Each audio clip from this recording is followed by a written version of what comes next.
माझं नाव पुढं नको आणि मला ते श्रेय नको. मला काय घ्यायचं श्रेय घेऊन? माझं आठवलं की पडलोय, काय श्रेय घेऊन काय करायचं? पण मानवीय दृष्टिकोनातून ज्या गोष्टी गरजेच्या आहेत त्या करणं आवश्यक आहे, त्या आपण करू.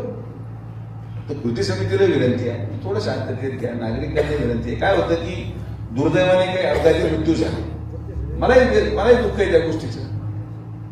तो आपला मधला कोणीतरी मुलगा असेल, आपल्या कार्यकर्त्याचा मुलगा असेल, पण प्रत्येक वेळेस अपघात रस्त्यामुळे झाल्यावर आता रस्ता होऊ राहिला, त्याच्यामध्ये ठेकेदाराची चूक नाही. एवढा मोठा रस्ता आहे, जुन्या लोकांनी एवढी घाण करून ठेवली, तो करू राहिला तर करू द्या. आणि काही लोक म्हटले की फक्त पुलाच्या पलीकडेच का होतं आणि पुलाच्या अलीकडे का होत नाही, तर त्याच्यावर मी राजकीय भाषण करू शकतो. मला ते करायचं नाही. मला ते चिखल पेटमध्ये गेलो ना मी, तर मी तुम्हाला सगळं खरं सांगू शकतो. पण मला रस्ता होऊन द्यायचा आहे का पूर्ण होऊ द्या, मग भाषणाला ते राहू द्यायचं आपल्याला. काय कधी सभा घेऊन सगळं सांगेल. आज ती वेळ, त्यामुळं सगळ्यांनी थोडं सहकार्य करा. तुमचा वेळ अमूल्य, तुम्ही वेळात वेळ काढून आलात, तुमच्याही मनापासून सगळ्यांचे आभार. झालेल्या त्रासाबद्दल मी फक्त माफी मागू शकतो, याच्या पलीकडे काही नाही. आणि आज मला सगळ्या युवकांचे पण आभार मानायचे, जे त्या दिवशी माझ्या सामन्याहून रोज सकाळ संध्याकाळ आमचे पूर्ण रस्त्यावर बसले, ट्रॅफिक काढतायत म्हणून ट्रॅफिक बंद झाले, राहून थांबायची. या सगळ्या पोरांसाठी जोरदार टाळ्या वाजवता का पोरं होते म्हणून जमले, म्हणून गव्हाचा रात्र दिवस 1-2 किलो कमी झाला. तो हारपूर लोकसभेला माझ्याकडे झाला, पण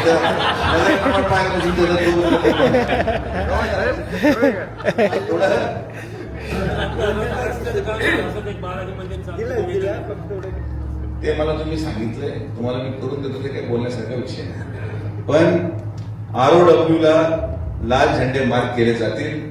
मी सगळ्या आमच्या पत्रकार बांधवांच्या माध्यमातून विनंती करतो की ते झेंड्यामध्ये असलेले जे लोक असतील रस्ते हद्दीमध्ये, त्यांनी त्यांचं अतिक्रमण काढून घ्यावं, सहकार्य करावं. अन्यथा प्रशासनाचा वापर करून ते अतिक्रमण काढावं लागेल.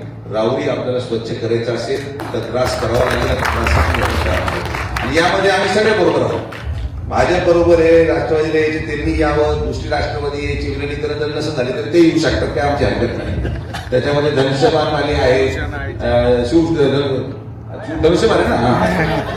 मग एक आपल्या पुण्याच्या पलीकडे मशालवाले, त्यांनाही घ्या.